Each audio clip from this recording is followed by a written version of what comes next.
৩১,০০০ বাংলাদেশি ভাইয়েরা বিমানবন্দরের আশেপাশে ঘুরঘুর করছে এবং তারা শেষ পর্যন্ত জানতে পারছে যে তারা আর মালয়েশিয়া যেতে পারবে না। অথচ ৬ মাস আগে মালয়েশিয়া সরকার ঘোষণা দিচ্ছে যে ৩১শে মে লাস্ট রাত ১২টা পর্যন্ত যেগুলো আছে সেগুলো পর্যন্ত নেবে, তারপরে আর নিবে না। মন্ত্রণালয়ের কাছে বারবার প্রবাসী কল্যাণ মন্ত্রণালয় রিক্রুট এজেন্সির কাছে জানতে চাইছে কতজন লোক তোমাদের আছে, তোমরা কতজনকে রেডি করছো কিংবা কতজন যেতে পারবে হিসাবটা একটু দেয় নাই। এই হচ্ছে প্রবাসী কল্যাণ মন্ত্রণালয়ের বক্তব্য। এখন এই যে ৩১,০০০ বাঙালি ভাইয়েরা ঘুরছে, বিমানবন্দরের আশেপাশে ঘুরছে, রিক্রুট এজেন্সিগুলো তাদের কাছ থেকে ১৫ দিন ধরে টাকা দাও, সিগনেচার দাও, তোমাদের ভিসা রেডি হয়েছে এই বলে যে ঘুরঘুর করাচ্ছে তাদেরকে। এবং আমি ৭-৮ দিন আগে বিমানবন্দরে গেছিলাম একটা ব্যক্তিগত কাজে, তখন আমি অনেককে দেখেছি, অনেকের সাথে কথা বলেছি। বলছে ভাই আমাকে ফ্লাইট দিচ্ছে তো দিচ্ছে না। আমি বলছি ভাই আপনারা কি জানেন না যে মালয়েশিয়ার অবস্থা খারাপ? বলছে কি করব, টাকা তো দালালে নিয়ে রাখছে, এখন তো আমি টাকাও দেয় না, কয় যাইতে পারবেন। এরকম হাজার হাজার মানুষ, তার ফলাফল তো এখন দেখছেন, এই যে পত্রিকাতে নিউজ হচ্ছে আপনার এই যে ৩১,০০০ যাইতে পারতেছে না। এখন প্রশ্ন হলো তাদের কাছ থেকে একটা সিগনেচার নিছে, আমাদের প্রিয় সাংবাদিক ভাইরা সেখানে গেছে, আমরা যদিও জানি, এরপরে প্রমাণ সহ তাদেরকে স্টাম্প সহ সই নিছে। সেখানে লেখা ৭৮,৯৯০ টাকা। মানে তাদের কাছ থেকে ৬,৫৫,০০০ টাকা করে রিক্রুট এজেন্সি, দালাল সবাই মিলে টিলে খায়। ৬,৫৫,০০০ টাকা করে সেখানে মালয়েশিয়ানে যারা যেতে চাইছিল তারা সাংবাদিক ভাইদেরকে জানিয়েছে। অথচ তাদের স্টাম্পে লেখা ৭৮,৯৯০ টাকা। তাহলে এই অতিরিক্ত টাকা কে নেয়? এটার ব্যাপারে সবাই জানে না। প্রকাশ্য দিবালোকে প্রবাসীদের কাছ থেকে হাজার লাখ কোটি টাকা এই সিন্ডিকেটদের পকেটে যাচ্ছে, রিক্রুট এজেন্সিদের পকেটে যাচ্ছে, দালালদের পকেটে যাচ্ছে। এই রিক্রুট এজেন্সিগুলো যে ৭৮,৯৯০ টাকা করে প্রবাসী ভাইদেরকে স্টাম্পে সই রেখে তারপর নানান মাধ্যমে তারা টিকিটে টাকা বেশি, এটাতে টাকা বেশি, এটাতে টাকা বেশি বলে বলে মোট ৬,৫৫,০০০ টাকা নেয়। প্রকাশ্য দিবালোকে এই যে দুর্নীতিটা করে কেউ কি দেখে না? সব দেখে। কিন্তু ওই যে বেনজিরের মতো ঘটনা, বেনজির আগে সব ঘটাইছে, সবাই সব দেখছে, কেউ কথা বলে নাই। তার প্রভাবের কারণে, তার পাওয়ারের কারণে এখন সবাইকে বোকা বানিয়ে ধোঁকা দিয়ে ব্যাংকের সব টাকা নিয়ে চলে গেছে দুবাই সপরিবারে। আসলেই কি যাইলেই কি। এখন এই যে নিশ্চয়ই বেনজির টাইপের লোকদেরকে রিক্রুট এজেন্সির ওরা টাকা দিয়ে দিয়ে তারা বসে বসে প্রবাসীদের কাছ থেকে হাজার লাখ কোটি টাকা নিয়ে ভাগাভাগি করে খাচ্ছে।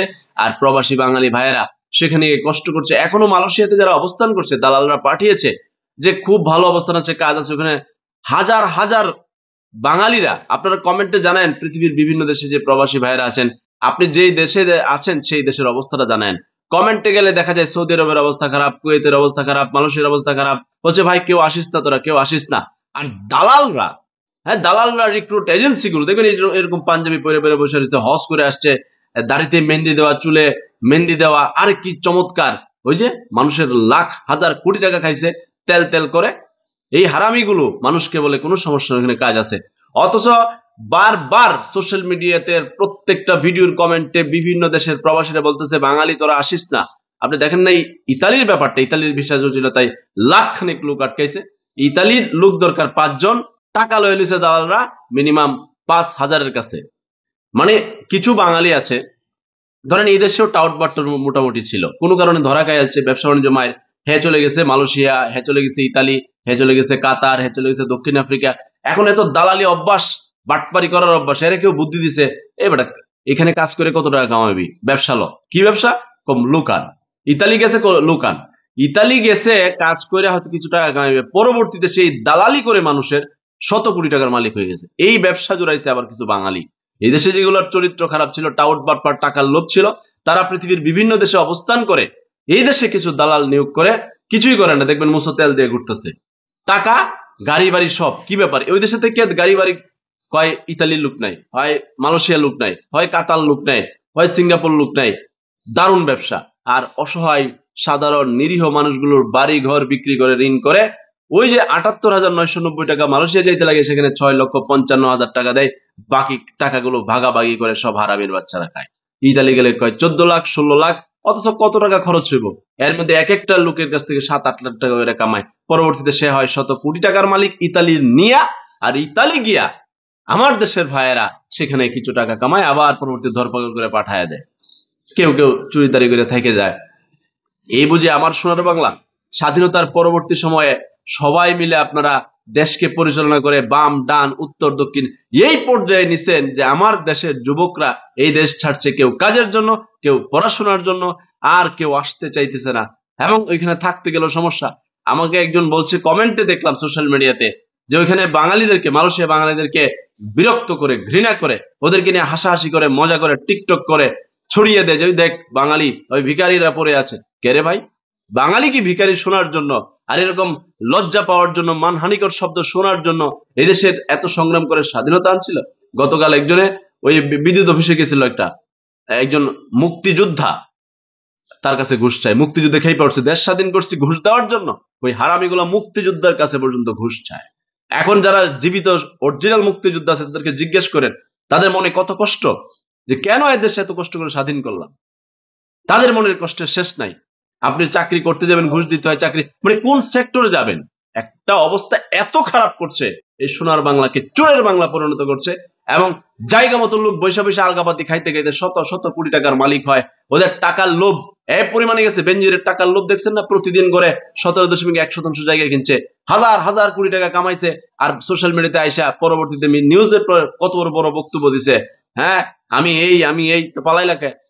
এই এই টাইপের লোকগুলো নিশ্চয়ই রিক্রুট এজেন্সি গুলোকে বা আপনার রাখে, এবং কোন সমস্যা নাই, তোমরা শুধু আলগাপাতি দাও, ভাগা দাও, নাহলে রিক্রুট এজেন্সি প্রকাশ্য দিবালোকে ৭৮,৯৯০ টাকার যেখানে মালয়েশিয়া যেতে খরচ, সেখানে প্রবাসী ভাইদের কাছ থেকে সই রাখে এই ৭৮,৯৯০ টাকা, আর বাস্তবে নেই ৬,৫৫,০০০ টাকা। সারা পৃথিবীর যেখানেই বাঙালিকে পাঠাক সেখানে এই সিস্টেমে, মানে যাওয়ার সময় তারা শেষ করে ফেলে।